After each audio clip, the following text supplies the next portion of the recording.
por propósito reflexionar o en todo caso tener un punto de partida al día de hoy lo que tenga que ver con familia. La familia, a menos a razón de esta letra de Pimpinela, refleja no únicamente esta algarabía, esta recepción humana o este calor necesario que necesitamos como seres humanos en un contexto social, en un contexto de desarrollo de valores, principios, sino también y sobre todo, y que es muy valioso rescatar de esta letra, en tanto objetivos o desafíos que tiene una familia que afrontar. Y cuando me refiero al tema de desafíos o objetivos, me estoy aludiendo al tema de problemas. Una familia necesariamente pasa por algún elemento de problemas o conflictos familiares. ¿Esto de pronto resulta ser connatural a un tema de familia? Claro que sí, no por una idea de un mal deseo o en todo caso que la familia siempre tiene que estar en un constante conflicto, sino que todo lo contrario, esta particularidad o este elemento necesario de familia permite que los integrantes o las personas que forman parte de una familia puedan crear fortalezas. ¿Y por qué es muy importante partir de esta idea? Porque el tema de la familia como institución se llega a valorizar o en todo caso se llega a constituir como un valor sumamente importante en un Estado constitucional, en tanto que la familia se enarbola o constituye como una categoría social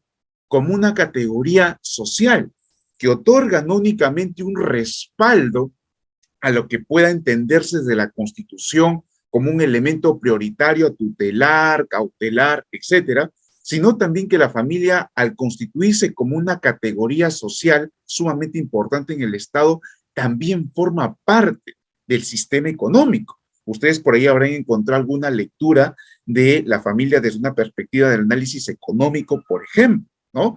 En tanto que la familia, al ser una categoría social, participa del mercado, no únicamente en calidades de pronto de consumidores, sino también de proveedores. De ahí que de pronto podamos nosotros entender los famosos EIRL. Si es que por ahí les interesa un poquito la perspectiva de análisis económico en materia de familia, es excelente este dato o esta información. ¿Qué más tenemos que precisar de buenas a primeras respecto al tema de la familia como institución y derecho? Una segunda tesis tiene que ver de que la familia, al asumir una característica social, no me estoy aludiendo a un tema natural, es decir, únicamente de procreación entre, de pronto, contraer matrimonio y tener uno, dos o tres hijos, a ello no tanto me estoy aludiendo, sino más bien una categoría social de participación activa en el Estado, de participación activa en la sociedad, es de que la familia se llega a comprender desde una lectura social. Por eso es que decimos al día de hoy de que la familia no únicamente es constituida de manera pues nuclear, ¿no? Como que de pronto tradicionalmente siempre se nos ha enseñado o repetido en algunas clases de derecho civil o derecho familia, en que la familia responde a este asunto nuclear, una visión tradicional, algo un poquito recogido desde el Código de 1936, en parte con el estudio también del Código del 84. Y esto los menciono porque hemos dejado, o en todo caso hemos superado esta visión nuclear de la familia o su concepción para pasar al día de hoy y comprenderlos desde una lectura social. Porque al día de hoy la familia no únicamente es desde lo biológico, ¿no? Sino también desde lo afectivo, la recomposición o la famosa categoría de la recomposición familiar, ¿no? Familias ensambladas, entre los diversos tipos que al día de hoy conocemos sobre este tema de familia. Entonces, que ahí esté la segunda tesis relativo al tema de la familia como institución y derecho. Una tercera tesis, estimados, que es bueno precisarlo para enmarcar bonito esta explicación, que más o menos va a ser literalmente jurisprudencial, es de que cuando nosotros entendemos la familia como institución y derecho, no estamos hablando desde una perspectiva única y exclusivamente monista civil, o en todo caso del derecho civil, exactamente, ¿no? sino que debemos alzar de pronto esta postura o esta lectura de la familia a un rango constitucional. Y esto es muy importante, claro que sí, porque ustedes sabrán bastante bien o reconocerán de que no hay espacio o parcela del derecho que esté exento de un control constitucional. Lo que esto devendría propiamente en reconocer como la famosa verticalización del derecho constitucional. En el tema de familia ha sucedido lo mismo, o en todo caso ha incidido el orden constitucional. Claro que sí, inclusive con muchas razones. Ha profundizado inclusive en la valoración técnica legislativa civil para comprender en qué situación estamos frente a una composición de familia, en qué situación estamos sobre determinados derechos y deberes de la familia a razón de sus integrantes, inclusive que en algunos de los espacios de las capacitaciones que se vienen realizando a través de Udiápolis, pues hemos podido hablar sobre, por ejemplo, la ley especializada, ¿cierto? De la violencia contra los integrantes de familia. Por ejemplo, esa ley también tiene un elevado rango constitucional o lectura, también, ¿no? El famoso derecho a la audiencia, que ya fue materia del mismo Tribunal Constitucional para platicar sobre este asunto de los integrantes familiares al momento de solucionar un conflicto a través de esta ley. Entonces, haciendo una síntesis de esta tercera idea, es reconocer la constitucionalización de la familia o del derecho a la familia como un asunto constitucional normativo. Bajo estas tres ideas o bajo estas tres premisas que acabamos de mencionar, tenemos que necesariamente compartir una lectura jurisprudencial muy importante, del cual el mismo Tribunal Constitucional ha tenido a bien desarrollarlo a lo largo de su jurisprudencia. Estamos hablando de la sentencia 1821-2013 habeas corpus, ¿no?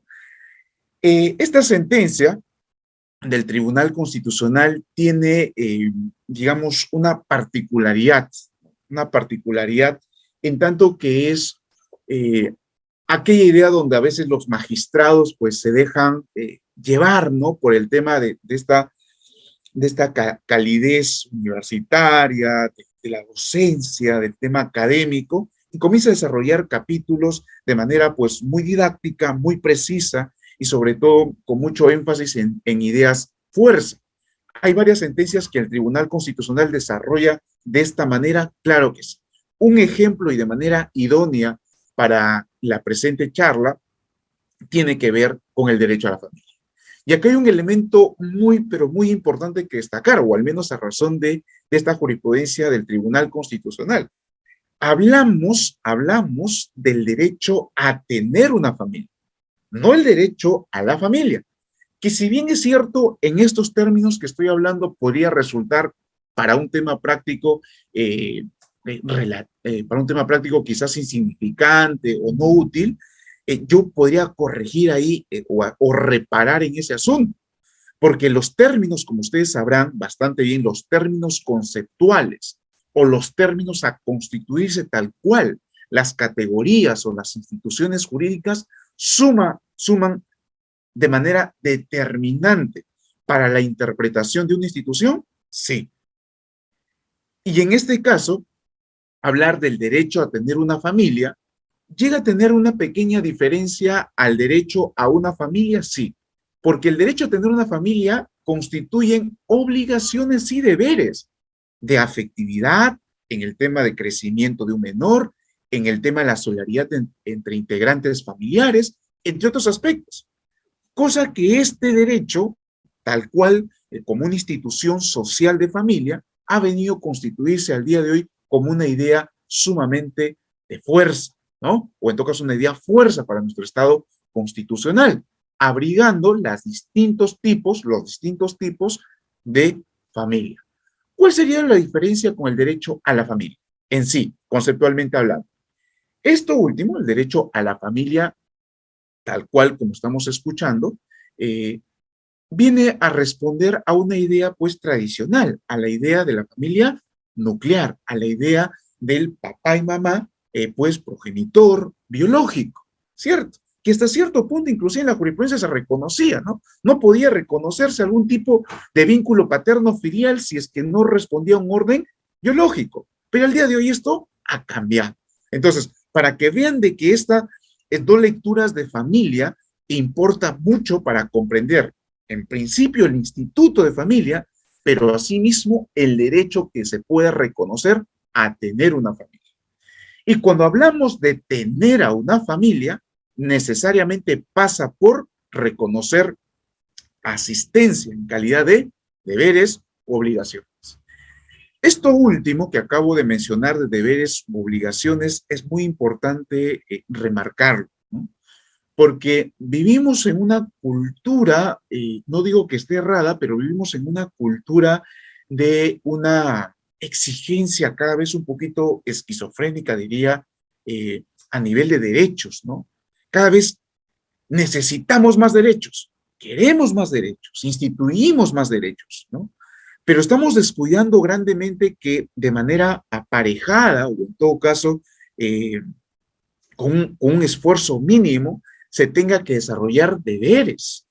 Los deberes son muy importantes al día de hoy en el Estado constitucional o en la sociedad. Y para ser un poquito más específico, en la familia, claro que sí. Uno no únicamente tiene derecho a tener familia por el solo hecho de ser humano, sino que el asumir un compromiso de instituir familia responde a cumplir con determinados deberes, con determinadas obligaciones. Y en esto remarca el Tribunal Constitucional, en este expediente el 1821-2013, que nos indica en puridad o en todo caso, en principio, esta jurisprudencia. Parte desde un famoso principio que usted reconoce bastante bien, el principio del interés superior del niño, ¿no? El principio del interés superior del niño, remarcando y recordando, no es un principio que sea materia de las partes procesales, es decir, de que no sean alegados pues, por el demandado o el demandante, o en todo caso las partes en conflicto, sino que este principio atiende a un norte, a una idea norteadora que debe asumir el Estado. Si estamos frente a un órgano jurisdiccional, ¿quién lo asume? Un juez, ¿no? El juez a través de, pues, desde su composición, la estructura misma del organismo, del órgano jurisdiccional, entenderá que bajo este principio del interés superior del niño, tendrá que velar por la mejoría de determinada situación en una familia, lo que se conocerá como la razonabilidad en las decisiones judiciales en materia de familia. ¿Por qué parte el Tribunal Constitucional reconociendo este asunto? Porque este principio no es únicamente un principio formal, sino es un principio de derecho a dignidad de la persona humana, en el cual el niño, niña, al estar encuadrado o estar involucrado en un aspecto de familia, corresponde velar por su integridad, pero asimismo advertir, ojo aquí, la correctitud familiar constitucional frente al menor. Vuelvo a repetir, la correctitud familiar constitucional frente al menor. ¿Y por qué hay que reiterar esta categoría de la correctitud familiar constitucional? Porque cuando estamos frente a un menor, lo que se cautela desde la Constitución, la sociedad, inclusive desde un orden judicial, es de que el menor se desarrolle de una manera íntegra. Y ahí lo que ustedes pueden estar observando en el acápite 5, ¿no? El derecho a crecer en un ambiente de afecto, y miren acá, y seguridad moral y material.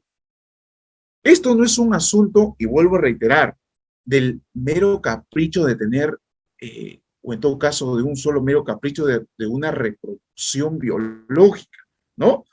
Si bien es cierto, tenemos en nuestras capacidades de tener una familia, casarnos, tener uno, dos, tres hijos, lo que tengamos planificado, pero a su par tenemos que reconocer que hay una cuestión que cumplir, deberes constitucionales en la familia y sobre todo una obligación de seguridad, como en este caso lo advierte el Tribunal Constitucional, de seguridad moral y material. Bajo estas indicaciones, el Tribunal Constitucional llegará a ampliar el concepto de familia, ¿En qué sentido? Remitiéndose a la sentencia 1817-2009, proceso de habeas corpus, el cual con la venida de ustedes me permito leer estas dos líneas muy puntuales. La familia, acá está, lo voy a subrayar para que puedan seguir, aquí está. La familia debe ser la primera en proporcionar la mejor protección a los niños contra el abuso, el descuido y la explotación, así como en adoptar y ejecutar directamente medidas dirigidas a favorecer de la manera más amplia el desarrollo y bienestar del niño. Por ello, cualquier decisión familiar que involucre alguna limitación al ejercicio de cualquier derecho debe tomar en cuenta el interés superior del niño. Para que vean de que esta concepción del Tribunal Constitucional, que cada vez se ha ido consolidando de la mejor manera posible, atiende no únicamente a su carácter social, sino también a su prioridad de objeto de tutela en la familia, que viene a ser el menor. Y esto es muy importante precisarlo cuando se indica de cautelar o proteger a un menor contra el abuso y el descuido y la explotación. Claro que sí, porque recuérdese que la materia de familia, conforme va avanzando, es también ir luchando contra la criminalidad.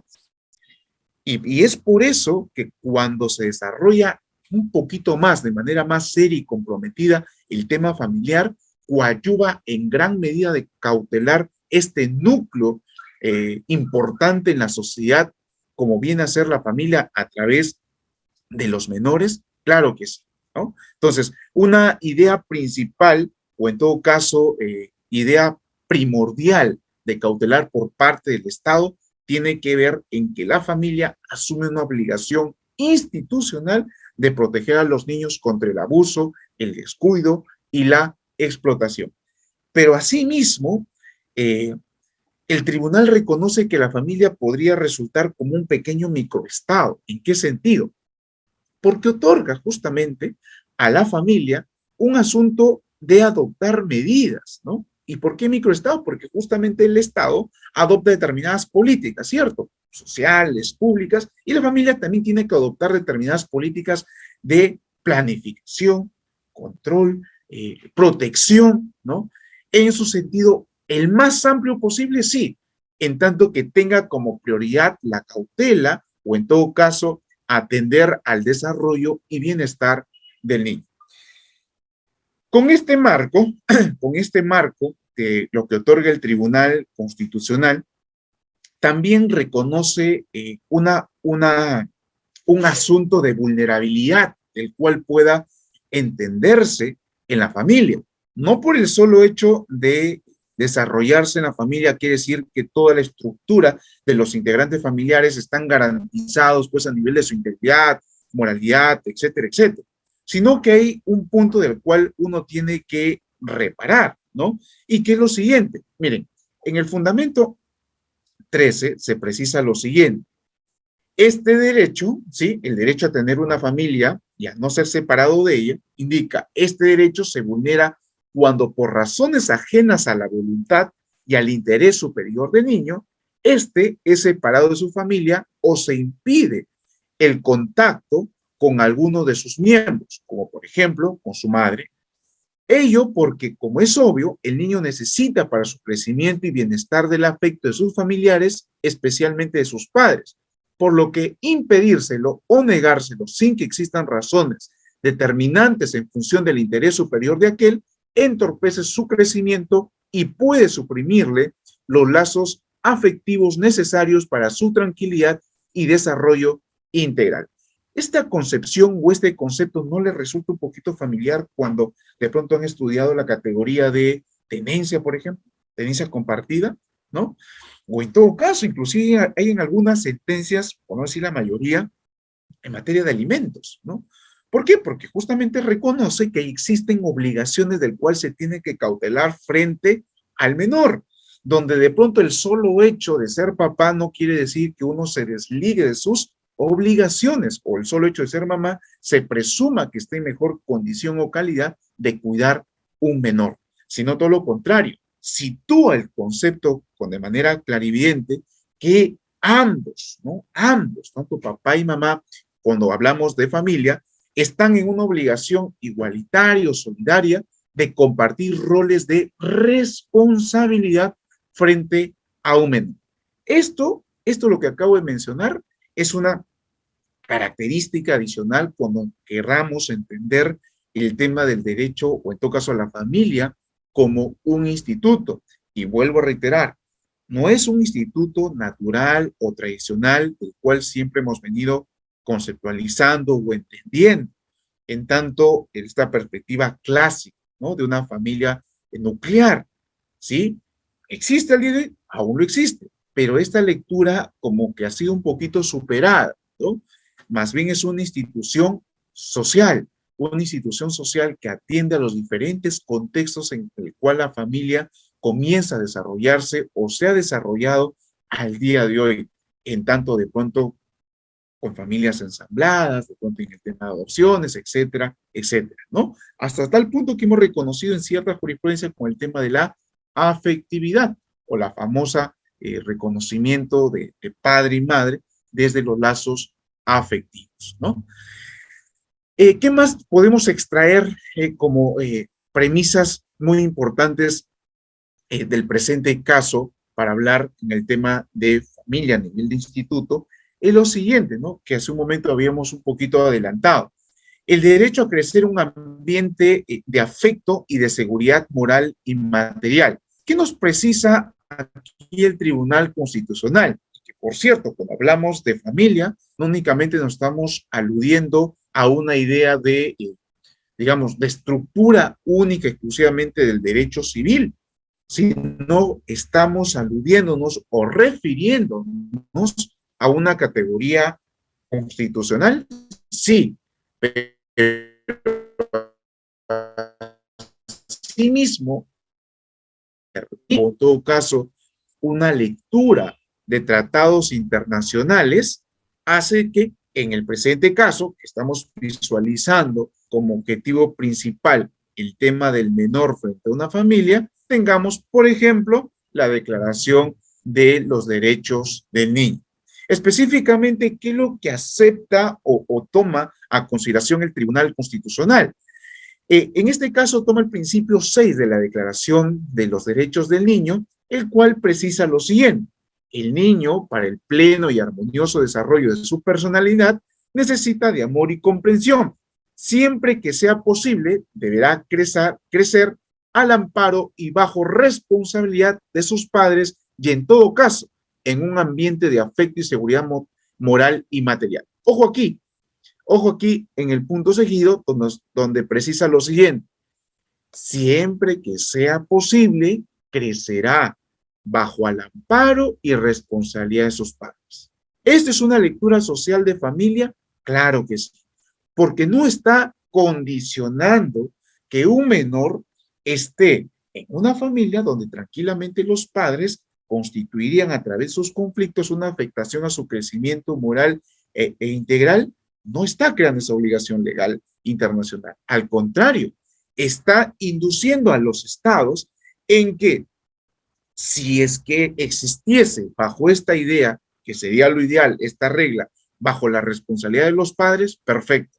Pero si no es así, el niño tendría que estar, por eso se indica párrafo a línea seguida, y en todo caso, ¿sí?, en un ambiente de afecto y seguridad moral y material. De ahí que venga el reconocimiento o el sustento internacional de que la familia se basa principalmente en los lazos de cuidado, de seguridad, de afectividad, ¿no? Y superemos esta idea de la familia nuclear.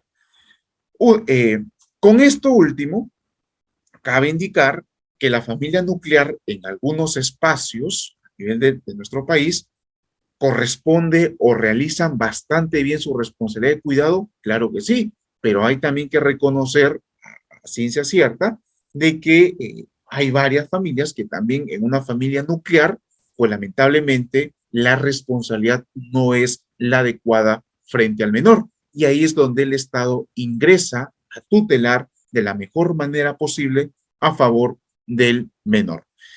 Finalmente, de lo que podemos extraer de esta jurisprudencia de la 1821-2003. Cuando nosotros platicamos de la familia, habíamos partido de una tesis bien importante para el Estado constitucional, es de que tenemos que reconocer que existe una obligación, ¿no? Una obligación.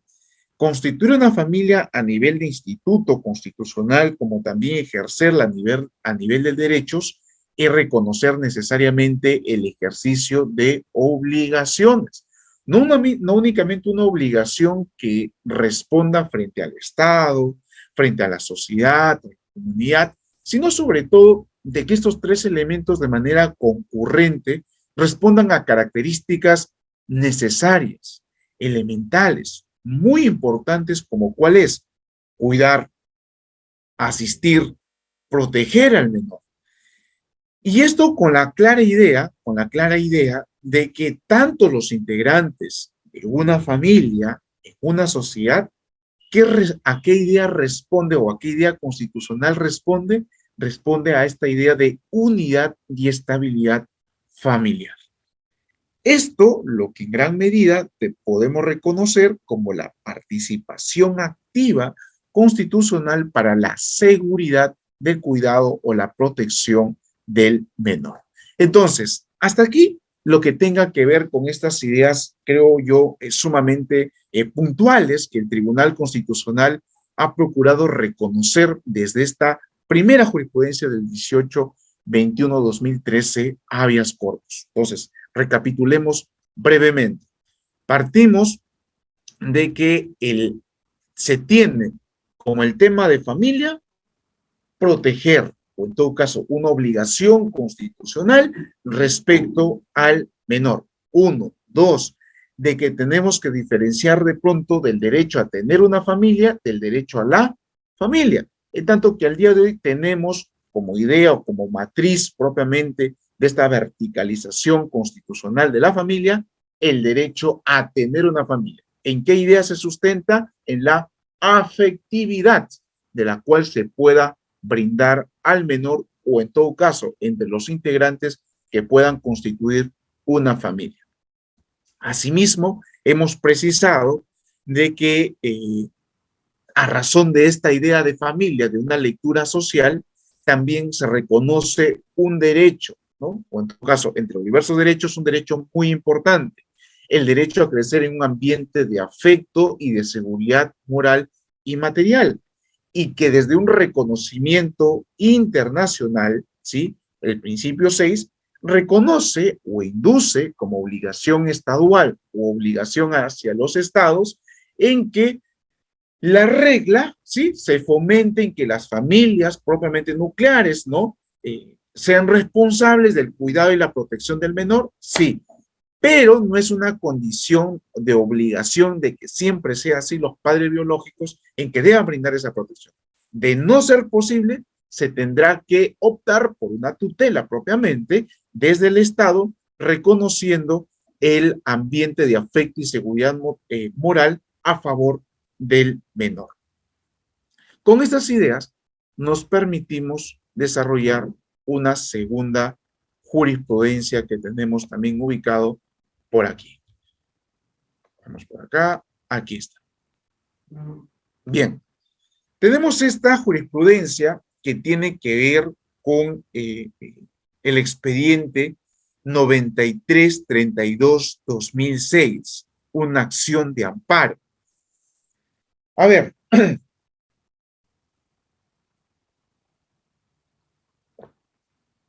reconociendo las ideas antes expuestas en el 18-21-2013 habeas corpus, esta jurisprudencia, la que ustedes están observando, la 9332-2006, acción de amparo, tiene que ver con dos ideas muy interesantes, del cual no podemos dejar desapercibidas o en todo caso ignoradas cuando platicamos en el tema familiar, en tanto que digamos, las lecturas, ¿no? La lectura del derecho civil, en realidad, no puede en todo caso quedarse exenta o al margen, ¿no? Cuando platicamos de instituciones específicas, como es en el presente caso familia, hijos, menores, ¿no? ¿Qué es lo que se dio en este expediente? O mejor dicho, ¿cuál es la idea que debemos extraer? ¿Cuál es la importancia, la utilidad práctica de este expediente, el 9332-2006? La famosa diferenciación entre hijastros e hijos, ¿cierto? Hasta cierto punto en algún paraje o en algunos parajes de las sentencias, inclusive en algunos casos, si no me equivoco, también se han ido otorgando al día de hoy de manera un poquito, creo yo, errada, en tanto que se asume aún la idea de una diferenciación, ¿no? Legal, ¿no? Legal, entre hijastros e hijos, ¿no? La pregunta, para resumir esta jurisprudencia, sería, ¿es constitucional eh, esta diferencia entre hijastros e hijos? ¿Qué ha mencionado el Tribunal Constitucional sobre esta idea? El Tribunal Constitucional ha razonado que esta diferenciación, ¿no?, resulta pues inválida, inconstitucional, en tanto que contraviene tres derechos específicos o tres derechos muy puntuales. El derecho a la familia, en realidad desde su lectura social, ¿sí?, de componer una familia, por eso siempre estoy haciendo hincapié, desde una lectura social, no desde una lectura natural de papá y mamá biológico, sino desde una lectura social de poder tener una familia, desde la afectividad, desde la adopción, desde nuevas nupcias o matrimonio, ¿no? Etcétera, etcétera, ¿no? Entonces, desde esta perspectiva de lectura social, se contraviene al derecho a tener una familia, sí, uno. Dos, al tema de la identidad familiar.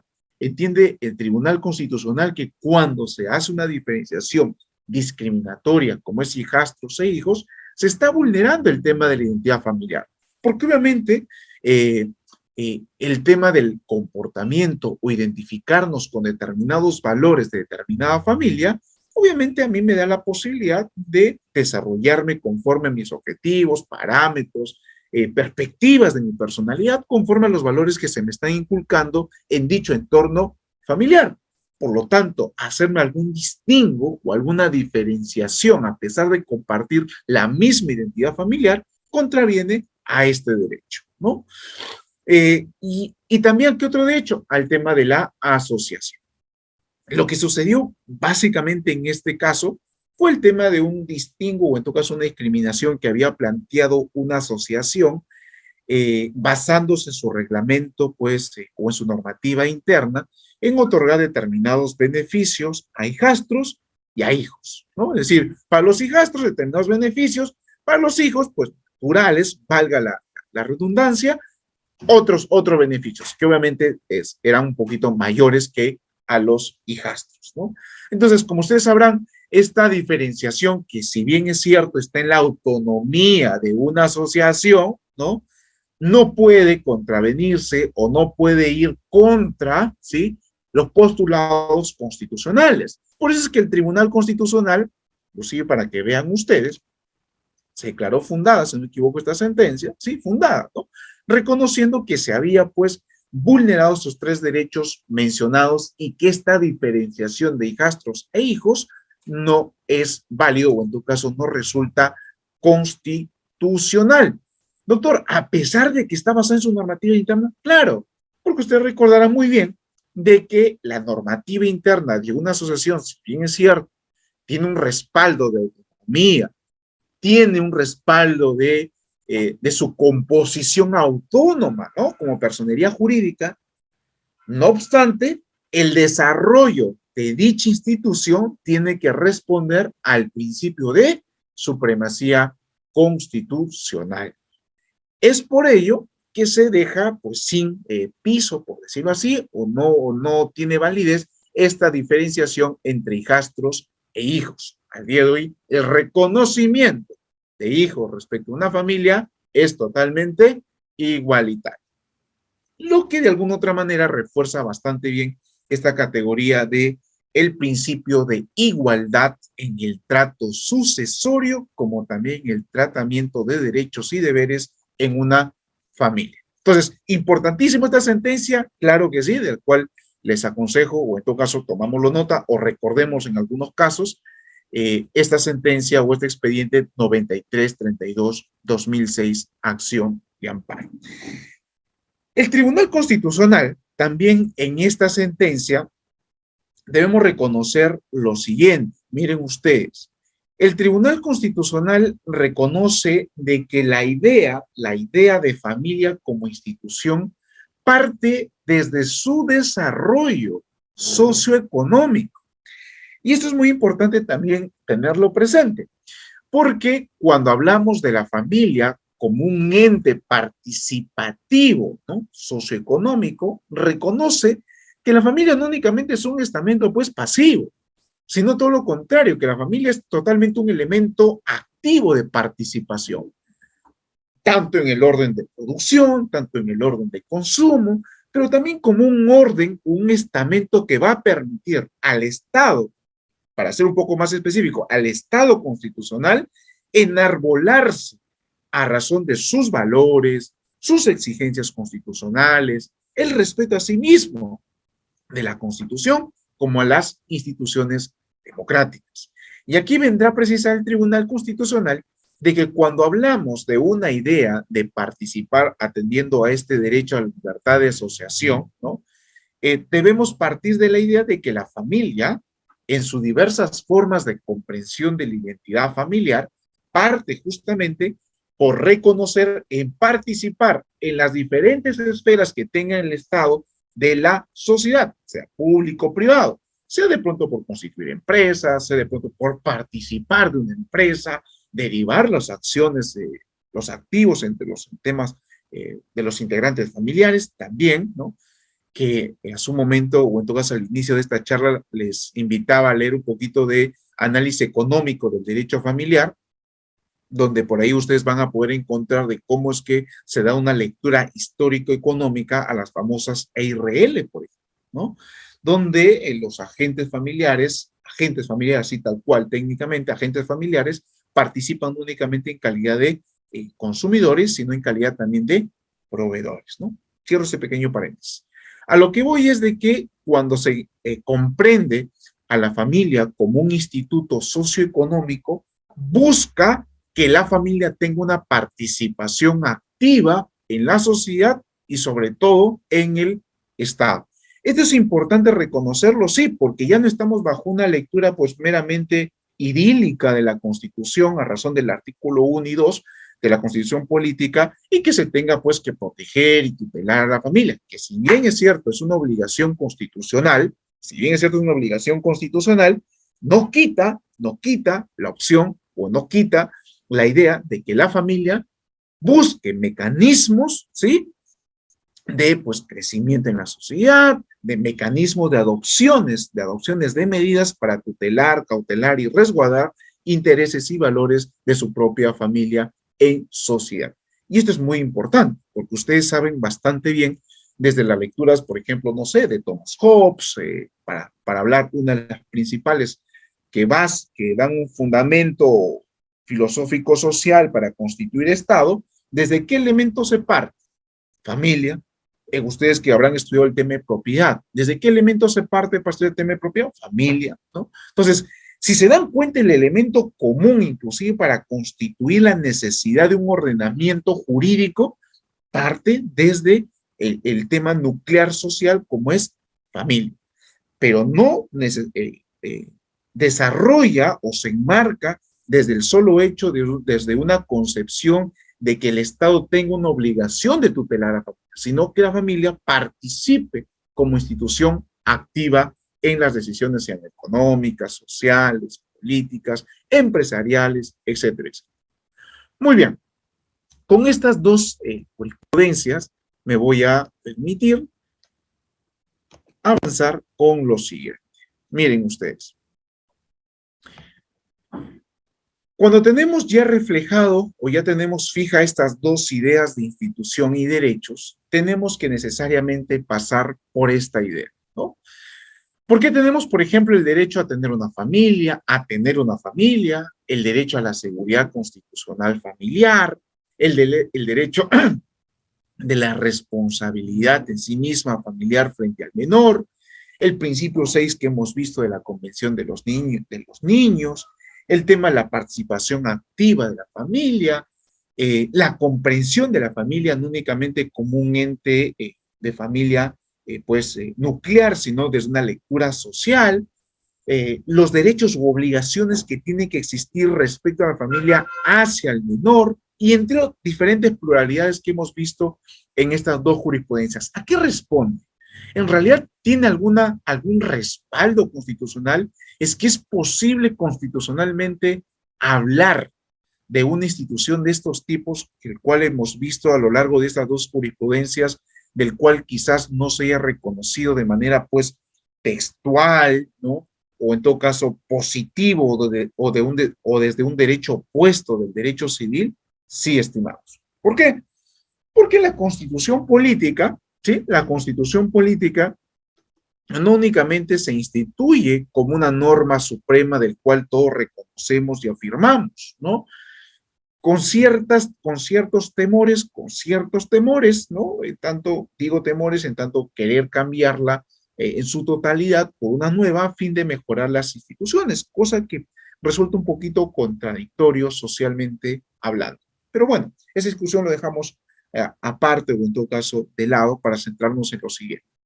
La Constitución no es únicamente una norma suprema, o en todo caso, no digo que la idea sea incorrecta o en todo caso deficiente, ¿no?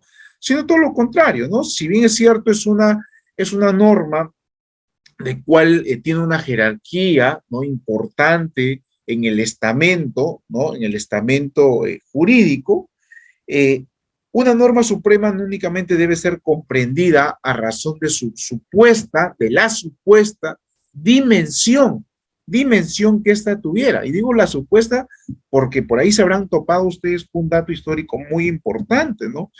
Hans Kelsen en ningún momento pues estaba afirmando una idea de jerarquía, ¿no? O sea, esa pirámide kelsiana, ¿no? La idea aquí es un asunto de reconocer la importancia de las fuentes del derecho, inclusive, y esto véanlo ustedes en su texto Teoría de la Justicia de Hans Kelsen, ¿no? Entonces, la importancia de las fuentes del derecho, sí, entre ellas, las que podía cautelar, la que va a encontrar su respaldo y sentido de cumplimiento, tanto normativo como la dignidad del ser humano, en la búsqueda o en la impartición de justicia, está en la Constitución. Esa es una lectura totalmente distinta de pronto que el ciano, ¿ok? Entonces, y en ese sentido es que la Constitución se enmarca. ¿Y por qué es bueno precisar este asunto de pronto disquisitivo o en todo caso de claridad, si es que lo podrían tomar así? Porque viene a ser este jurista austriaco el que viene a constituir por vez primera el famoso Tribunal de Garantías Constitucionales, ¿no? Entonces, tiene una coherencia lo que se acaba ahorita de afirmar, ¿no? De la importancia de las fuentes, entre ellas, para cautelar esta vigencia y tutela de los derechos de la dignidad del ser humano a razón de la Constitución. Claro que sí. En ese sentido, entiéndase la norma suprema. No entiéndase en un sentido, pues, de cúspide, ¿no? Porque en realidad, al día de hoy, por ejemplo, lo que hemos visto, jurisprudencia, ¿no? Jurisprudencia, tal cual, una fuente del derecho, fuente del derecho, que resulta importante al día de hoy en nuestro desarrollo del litigio, del estudio del derecho, inclusive del desarrollo y avance de la sociedad. Claro que sí. Entonces, por ahí que valga la precisión de la norma suprema y que valga por aquí primero también el respaldo de lo que hemos venido hablando de familia respecto en su calidad de institución y derechos. ¿Qué más? El tema de la Constitución en sí misma no únicamente se instituye como pues un agente normativo pues supremo, superior, en el sentido ya expuesto kelsiano, sino también en su carácter dispositivo. Y este carácter dispositivo es muy importante precisarlo. Y que ejemplos lo podemos tener con estas dos jurisprudencias que hemos mencionado hace un momento. Dispositivo, ¿por qué? Porque se puede ser efectivo su cumplimiento, estimados.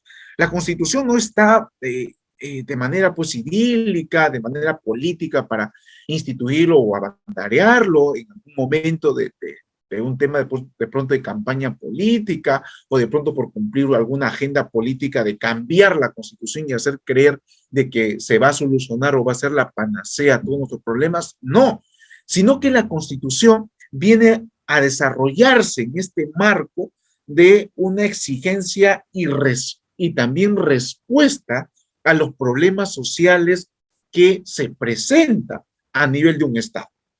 Problemas como cuáles, problemas públicos, por cierto, como cuáles, como el tema de familia. El tema de familia, en tanto su composición, en tanto sus problemas, en tanto sus conflictos, en tanto sus obligaciones y derechos, ¿ha estado presente en la Constitución o no? Sí, y lo hemos visto a lo largo de estas jurisprudencias que hemos presentado, reconociendo derechos, obligaciones, concepción de la familia, ¿no? Desde una lectura social, etcétera, etcétera. Entonces, no podemos negar de que la Constitución solamente es una norma suprema de carácter formal, sino también de carácter dispositivo, que participa, y escuchemos bien, que participa de nuestras actividades cotidianas, diarias, familiares, sociales, políticas. Está presente, o como diría Pablo Feynman en su libro La historia del derecho, la Constitución participa del barro de la historia de nosotros, de las decisiones, tanto en la composición de la familia, tanto en los conflictos familiares, en distintos aspectos de los cuales nosotros podemos desarrollarlos.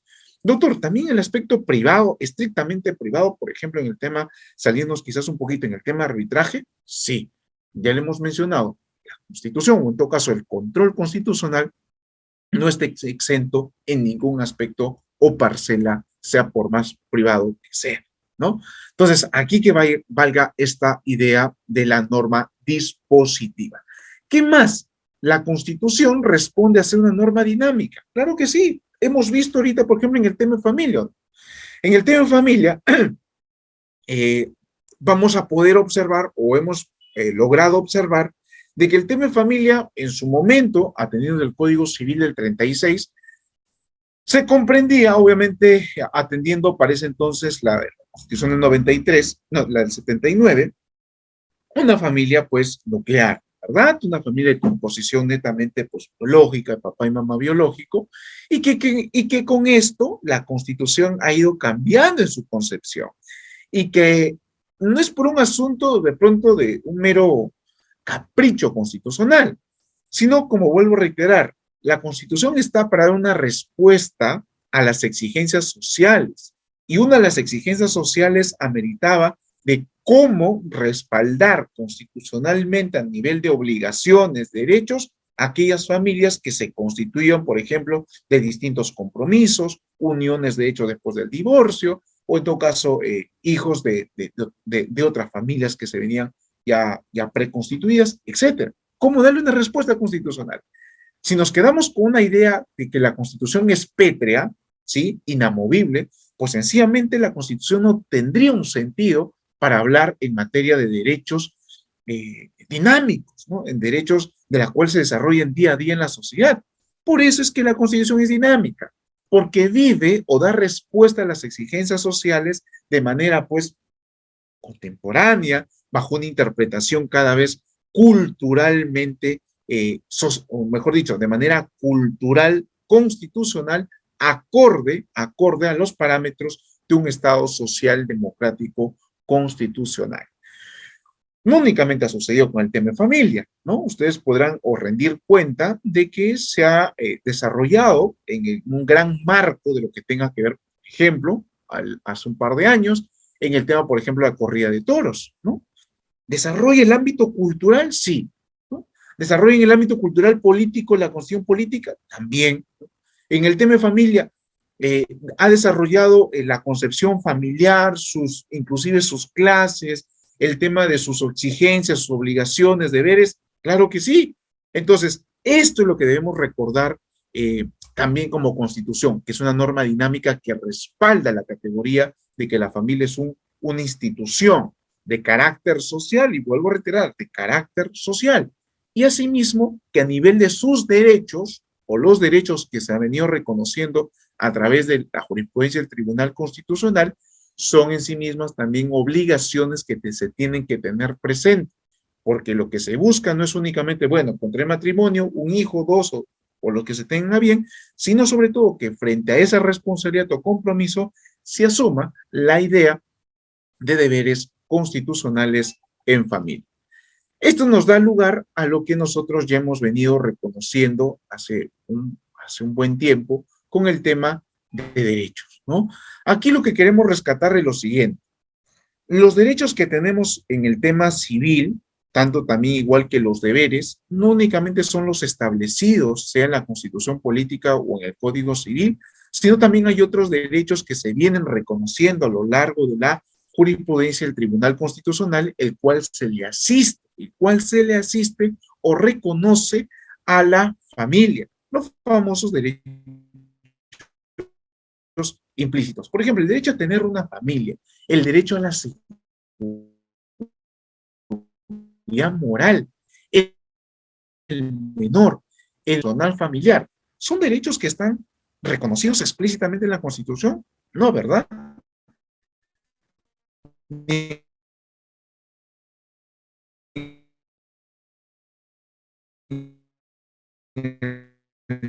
Derechos, ¿no? E institución, como institución social, y asimismo con el tema de derechos reconocidos por parte del Tribunal Constitucional, cosa que nos va a permitir culminar con la siguiente idea. Miren, a nivel de funciones, nosotros tenemos una idea muy puntual, ¿no? Muy puntual. Las funciones de la familia, las funciones de las familias, entiéndase como idea para ir culminando esta exposición, las funciones de las familias no únicamente se constituyen como formadoras, ¿sí? No únicamente se constituyen como formadoras, sino también estas funciones de la familia tienen que ver con un orden de afectividad.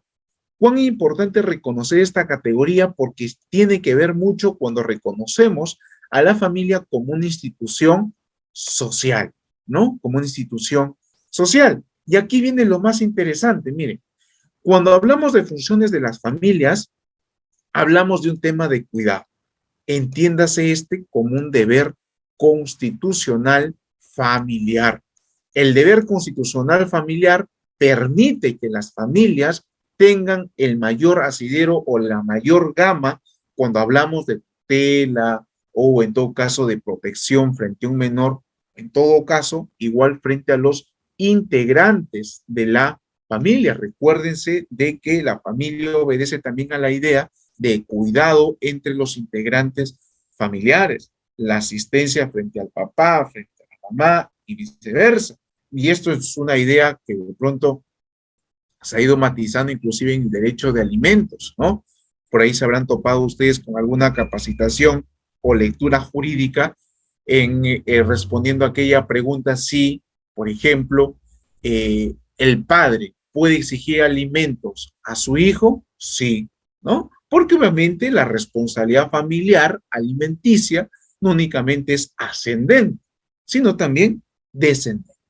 Entonces, para que vean de que este asunto del cuidado es un tema también de orden social mutuo y recíproco. Otra de las funciones de las familias responden a la capacidad socializadora, ¿no? Que tiene que ver en realidad con los principios, valores, objetivos, proyectos que se tienen a nivel del orden familiar para que junto con los integrantes se puedan enarbolar o en todo caso concretizar en la mejor manera posible estos proyectos. Y finalmente, las funciones de las familias también responden a la protección económica. Y cuán importante recalcar esto porque tiene que ver con esta idea que hemos remarcado por aquí, institución social. Y aquí nuevamente se remarca esta idea con mayor fuerza con institución social. Porque claro, la familia no únicamente es un ente pues romántico de crear, constituirlo, sino porque la familia permite en gran medida que generar patrimonio, ¿no? Generar patrimonio. Constituimos para de pronto patrimonio para educarnos, para de pronto un esparcimiento, el bienestar, eh, viajes, etcétera, etcétera.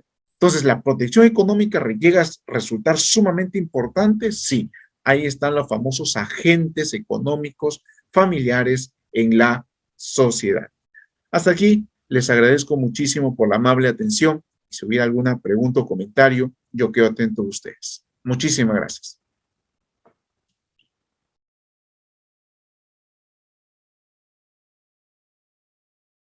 Excelente, doctor. Estimados participantes, si tuvieran alguna pregunta, pueden levantar su mano. Tenemos al doctor Carlos. Doctor Carlos, está activo su audio. Adelante, por favor. Doctor Castañeda, buenas tardes. Buenas tardes, estimado doctor. Recibe usted mi cordial saludo de la ciudad de Chiclayo, la ciudad de la amistad. Muchísimas gracias, doctor. Doctor, cuando hay un divorcio, ya sea por el artículo 12, que es la separación de hecho, se ve afectado a veces la familia, pero cuando no hay hijos de por medio, la cónyuge queda perjudicada, ¿verdad? La pregunta que le hago es, si está bien esa causal que esté estipulada, porque muchas veces hay personas de que toman esa causal porque es la más olímpica o la más saludable, ¿no? Entonces, ¿qué debemos hacer ahí para a veces proteger ese matrimonio, doctor? ¿Qué alcance me da? Muchas gracias por la respuesta.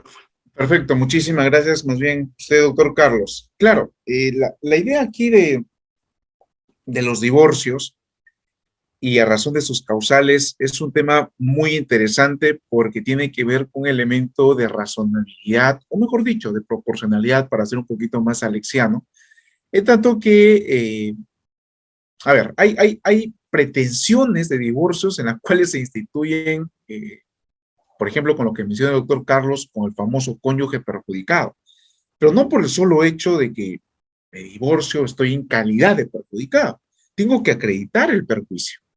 Y ahí viene la importancia, que por cierto, por ahí suelto el tema, que está muy poco desarrollado en nuestro país, el razonamiento probatorio familiar, ¿no? Por ejemplo, en los casos diversos que ha sucedido, pues al día de hoy, con el tema de las infidelidades, por aquí algunas capturas, etcétera, etcétera, ya. Si bien es cierto, hay una tendencia al tema del divorcio, pero se tiene que acreditar en qué sentido se puede superar dichas causales. El Código Civil, si bien es cierto, establece determinadas causales para el divorcio, no obstante, cada una de ellas amerita un esfuerzo probatorio que se tenga que realizar. Este asunto del cónyuge perjudicado es una categoría que se ha desarrollado nuevamente como una respuesta social, ¿no? Porque claro, el cónyuge perjudicado se asume en una lectura familiar antes que en una lectura estrictamente individual. ¿Ah? Ojo aquí, en un sentido familiar antes que en un sentido estrictamente de otro tipo de índole, por la cual se busca resarcir el daño. Pero para resarcir un daño tengo que yo acreditar el perjuicio. ¿Cómo salvaguardar un tema de buscar el divorcio? Bueno, ahí sí es un tema quizás ya que va, colinda mucho con el tema personal, ¿no? Yo le comento solamente un pequeño caso y con eso quizás culminar esta respuesta para no hacerla tan larga. Hubo un tema de un divorcio del cual se estaba asesorando. La señora recurre a nosotros por el servicio y del cual obviamente siempre se consulta, ¿no? ¿Cuáles son los hechos? ¿En qué sentido pues se están frecuentando o no frecuentando con el demandado? ¿No?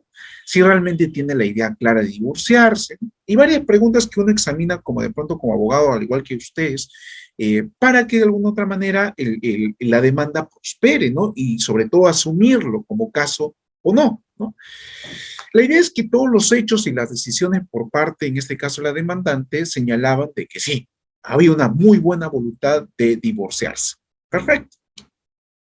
El tema es de que se presenta la demanda, ¿no? Todo en orden, se declara admisible, avanzamos, se fija la audiencia. Y en la audiencia, ¿no? Y en la audiencia, cuando permiten de pronto platicar, ¿no? O en todo caso expresar por parte de cada una de las partes, demandante y demandado, el demandado pues se arrodilla frente a mi demandante, pidiéndole perdón, disculpas por todo, ¿no? La demandante pues sencillamente acepta este perdón ofrecido por parte del demandado y el juez sencillamente entendió de que no había causal de divorcio, ¿no? La idea, que obviamente tenían quienes tenían responsabilidad de sanción de multa, éramos los abogados, ¿no? Específicamente porque por no generar una cultura de conciliación, pero en este punto no era tanto en realidad el tema de los abogados, sino más bien el tema de las partes, ¿no?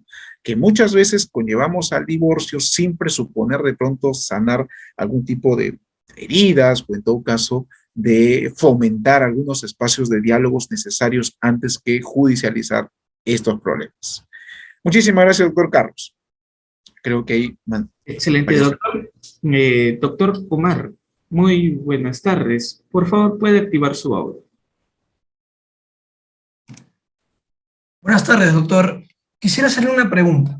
Si bien usted explicó que en la Constitución se le da importancia al niño, ¿no? Una gran importancia dentro de la Constitución de la familia, vemos que en la práctica, dentro de los conflictos jurídicos, digamos, el niño es al que menos se le considera, ¿no? ¿Me podría usted resolver esta duda? ¿Por qué cree usted que esto se da en la práctica? Muy bien, muchísimas gracias, apreciado Omar. En realidad, lo que nos consulta, Omar, es muy cierto, es muy cierto. Y nuevamente, quizás reitero en este asunto. Mi lectura de pronto, o la lectura constitucional de esta desidia judicial, o en todo caso inclusive entre colegas, es por el hecho de siempre estar bajo una idea de reconocer siempre la institución de familia como una idea de derechos, más no de obligaciones. O inclusive en algunos casos, en algunas demandas, si no me equivoco, se plantea como un derecho de las partes el famoso principio superior del niño. Y eso es, muchos de ustedes lo saben que ese es un error. El principio superior del niño únicamente le corresponde al juez como principio formal para velar el tema de la razonabilidad en asumir como ente importante la solución del conflicto al menor. Lo que se tiene que priorizar necesariamente para en todo caso reivindicar esta cultura frente al menor relativo a los conflictos familiares es repensar la idea de familia, el no hecho de el derecho a familia, sino el derecho a tener una familia implica obligaciones constitucionales, que lo hemos visto, ¿no? En esta jurisprudencia del Tribunal Constitucional.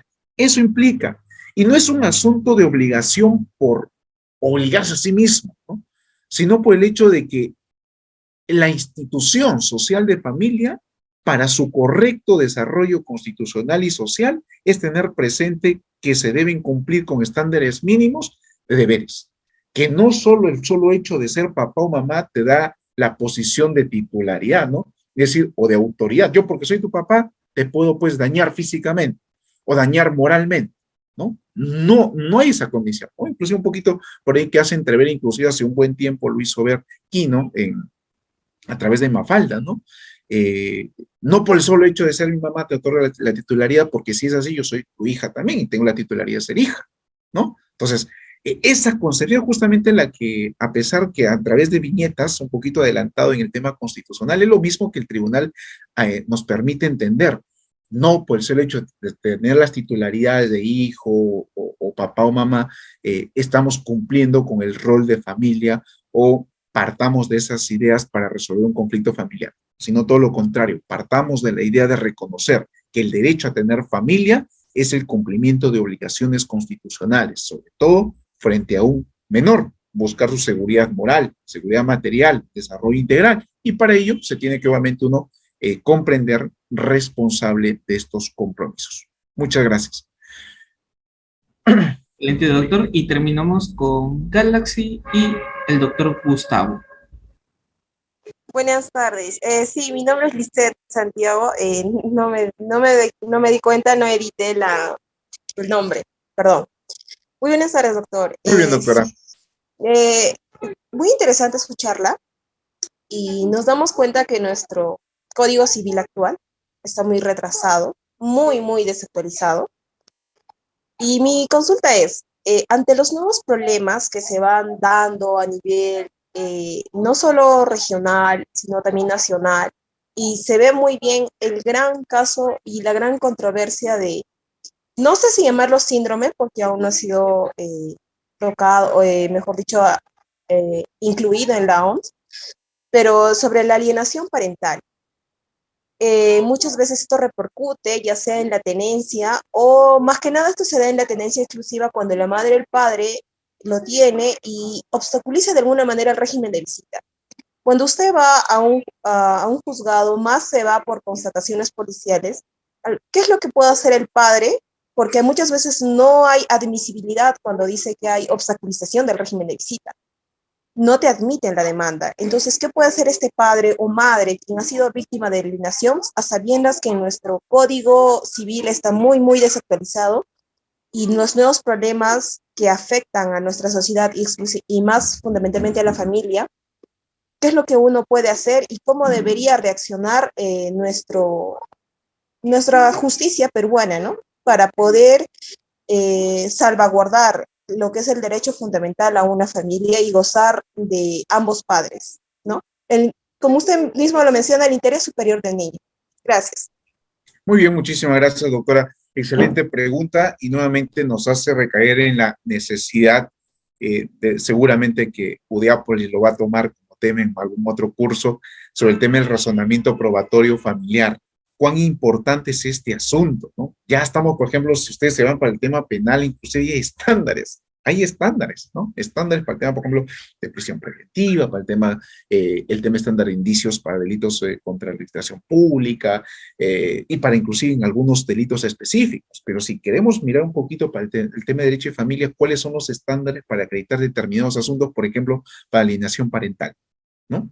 En realidad no hay un estándar específico, inclusive jurisprudencial, del cual se puede instituir claramente para acreditar. Pero eso sí, no porque no exista, no es que el juez se tenga que eximir de impartir o conocer el derecho. Eso lo saben bastante bien, el tema de este principio constitucional, ¿no? El juez no puede dejar de impartir justicia, independientemente de pronto que exista alguna laguna, antinomia o en todo caso conflicto de normas, ¿no? Entonces, en el caso que nos plantea la doctora, lo que se tiene que de alguna u otra manera acreditar siempre la razonabilidad de cómo se pueda desarrollar o cómo se haya desarrollado este asunto de la alienación parental. Si bien es cierto, las constataciones policiales son importantes, pero siempre tenemos que argumentarlas, es decir, concatenar en qué sentido o en qué matiz se puede constituir en esta figura de alienación parental. ¿Por qué les digo argumentar, estimados? Y quizás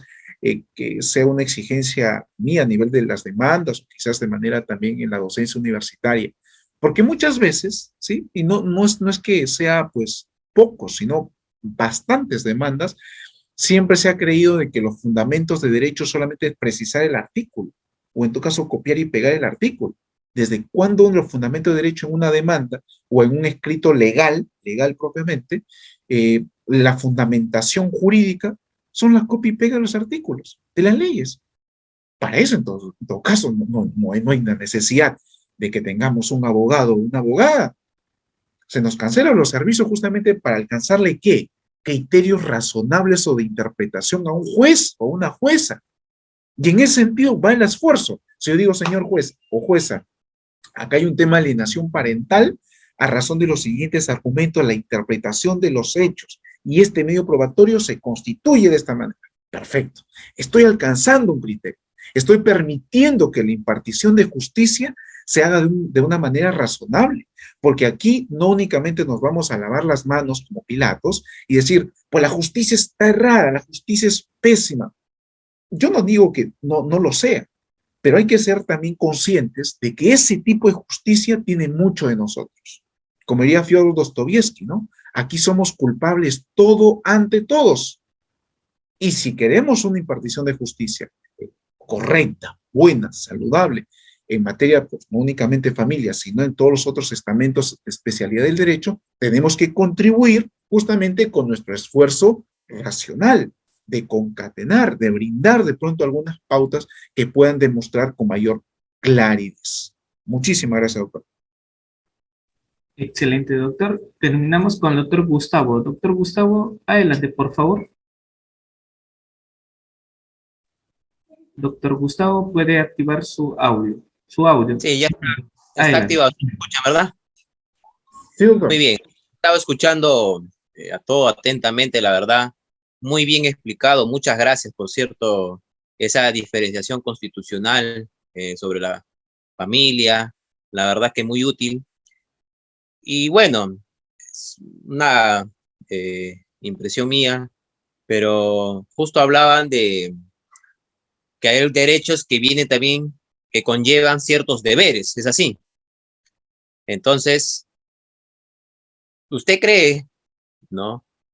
Que si hay, por ejemplo, hay el Código Penal, hay el Código Civil, hay el Código de los Niños y Adolescentes, ¿usted cree que una solución para, como en el caso del Perú, si al peruano no le dices no hagas esto, pero el peruano lo hace, a veces la necedad, ¿no? La falta de concientización, ¿usted cree que se podría crear, ¿no? O un marco legal para que se diga así, Código de los deberes del ciudadano, para que las reglas para los jueces les quede clara, porque a veces parece que a los jueces no les queda muy claro ciertos deberes que deben tener los ciudadanos? Entonces se podría crear, así como hay Código Penal, Código Civil, Código de Niños y Adolescentes, Código de los deberes de los ciudadanos.